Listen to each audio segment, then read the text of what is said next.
모든 국민은 언론이죠. 예. 언론 출판이죠. 그 언론의 자유와 출판의 자유. 근데 이것도 한계가 있는 것은 뭐냐면 적에 대해서 이로운 예. 언론. 예. 적과 적에게 유리한 언론. 유리한 언론. 그걸 보장해야 되느냐? 예. 그렇지 않습니까? 의문이 있어요, 당연히 그건 목사님. 아니죠. 그 헌법 37조 좀 봐요. 37조. 예를 들어 출판할 때 예. 김일성 주체사상을 처벌해야죠, 목사님, 그거는. 그건 처벌해야죠. 왜 처벌할 수 근거가 있어요? 헌법에 2항이야, 2항. 37조 2항이에요. 자, 보세요. 우리 헌법이 정확하게 돼 있습니다.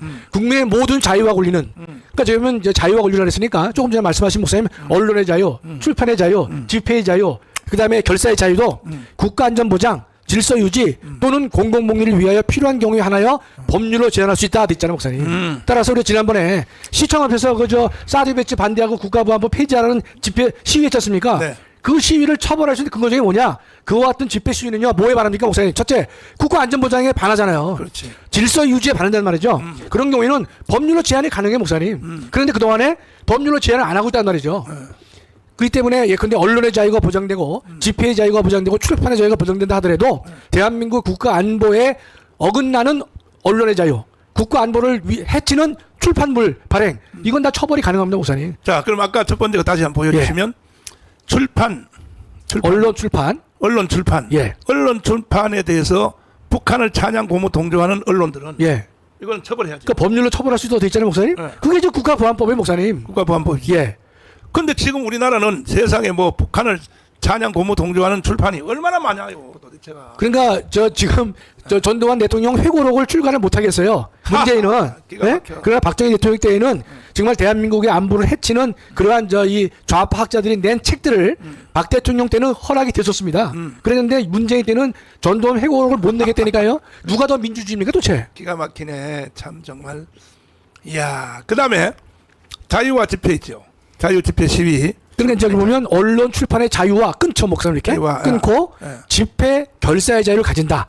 그러니까 저거는 우리가 지금 말씀드린 모든 집회는 저기에 해당되는 거고요. 저 결사의 자유를 가진다는 것은 주장 아닙니까? 주장. 저 주장하는 결사는 거예요, 주장. 아닙니다. 전 단체를 만든 거예요, 목사님. 단체.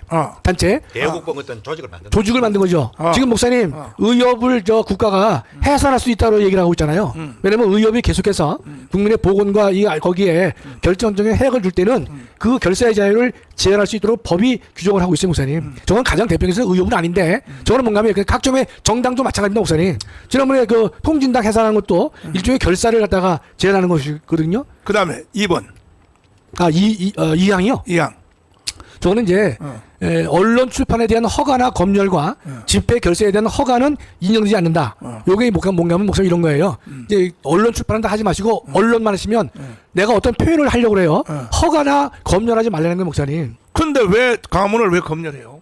5.18 검열하잖아요, 목사님. 네. 5.18. 5.18에 대해서 왜곡 금지 발언을 금하고 있잖아요, 목사님. 미쳤네. 저게 일종의 뭡니까? 언론에 대한 검열을 하는 거예요. 기가 막혀. 그다음에 대북 전단을 갖다가 금지했잖아요. 그렇지. 이 문재인이 헌재가 왜 위헌 내렸느냐? 대북 전단이라는 것은 뭔가면 일종의 언론의 자유입니다. 언론의 자유. 그러다가 허가제하지 말라는 거고 검열제하지 말라고 했기 때문에 헌재가 위헌 내린 겁니다, 목사님. 근데 왜 광화문은 왜 그렇게 그 검열하냐 말이야. 광화문은 내가 나 또 고발 또 8개 당했는데 저 광화문에서 연설했다고. 예. 아니 도대체가 말이야. 그게 뭐 그러게. 근데 그 좌파들이나 언론이나 민주당이나 이런 사람들이 우리 전 목사님을 괴롭히려는 거죠. 최종적인 처벌은 안 된다 하더라도 계속해서 조사를 받으러 오십시오, 뭐 하십시오 해가지고 사실상의 고통을 주어서 목사님 활동을 근본적으로 제약하려는 목적으로 하는 거죠, 뭐. 3번. 이 항을 보시면 목사님 여기 중요한 게 있는데요. 집회 결세에 대한 허가는 허용되지 않잖아요. 목사님 우리가 광화문에서 이 종교 집회 하지 않습니까? 그렇지. 목사님 허가 받아야 안 받아요? 종교는 원래 또 따로 돼 있더라고. 그러니까 뭔가 이게요. 집시법을 보면 다른 집회는 정치적 집회는 허가를 받도록 돼 있어요. 왜냐면 이제 저기서 허가는 인정되지 않는다라고 했지만 허가를 할 수밖에 없는 게 광화문에서 또 동일한 장소에서 2개, 3개의 집단들이 서로 집회를 하겠다라고 하면 곤란하지 않습니까? 그래서 사전 신고제를 하고 있는데 그러나 이 종교적 집회는요. 없어. 사전 신고할 필요 없습니다. 없어. 이게 예외입니다. 예외. 예외. 예. 그 바로 저기에 허가는 인정되지 않는다 그랬기 때문에 특히 종교 집회는 신고도 필요 없다라고 하고 있습니다, 목사님. 예. 3번. 이제 3번은요. 통신 방송의 시설 기준과 신문의 기능을 보장하기 위해 필요한 사항은 법률로 정한다 그랬는데 통신 방송의 시설 기준을 법률로 정해서 일정한 그 제도적 최소한의 기준을 마련해 올 것이다. 북한을 찬양 고무 동조하는 방송에 대해서 왜 가만 놔둬요? 아니 그 목사님 제재가 가능하죠. 근데 제재 안 하잖아 지금. 제재를 안 하고 있는 게 문제죠, 목사님. 기가 막히지. 그다음에 사항을 보면요. 네.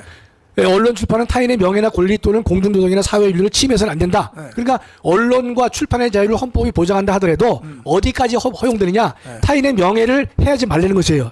타인의 권리를 침해하지 말라. 공중도덕이나 사회윤리를 침해해서는 안 된다라고 헌법은 말하고 있는 것이죠. 그러니까 이번에도 목사님 그 유시민이가 한동훈을 명예훼손했잖아요. 네. 그래서 500만 원 물어주라고 대법원이 결정을 내렸습니다. 그다음에 언론 출판이 타인의 명예나 권리를 침해한 때에는 피해자는 배상을 청구할 수 있다. 이건 그냥 권리 침해가 있었기 때문에 배상을 청구할 수 있다라고는 전 주의적 규정이고요. 저게 없이도 할 수는 있습니다. 네. 참. 우리 유튜브는 그러면 어떤 언론에 뭐 포함됩니까? 언론이 포함돼서 표현의 자유예요. 그러니까 우리가 가장 속상한 게 유튜브. 근데 왜 너하라 TV를 세 개 다 폭발을 왜? 그러니까요. 저는 그래서 어. 너와라 방송에서 근데 어떤 만약에 뭐 5.18 얘기를 했다든지 코로나 얘기를 했다든지 백신 얘기를 했다든지 또는 이런 얘기를 하게 되면 자동으로 이렇게 걸러를 낸단 말이죠. 그거는 분명히 헌법상 보장한 표현의 자유를 본질적으로 침해하고 있는 것이거든요. 참. 그런데도 우리는 예컨대 다투려고 하지만 제대로 안 되는 게 다른 사람들은 대다수의 국민들의 정서는 자유통일당 박해도 좋다. 전광훈 목사님 예컨대 제안해도 좋다. 그럼 뭐 북한까지도 그런 생각을 하고 있기 때문에 우리가 이 시대에 정말로 소수의 사람으로 살아가고 있기 때문에 그런 결과가 나오는 것 같아요, 목사님. 저를 깨야 되는데 참 어렵습니다, 이게. 자, 황교안 장군님.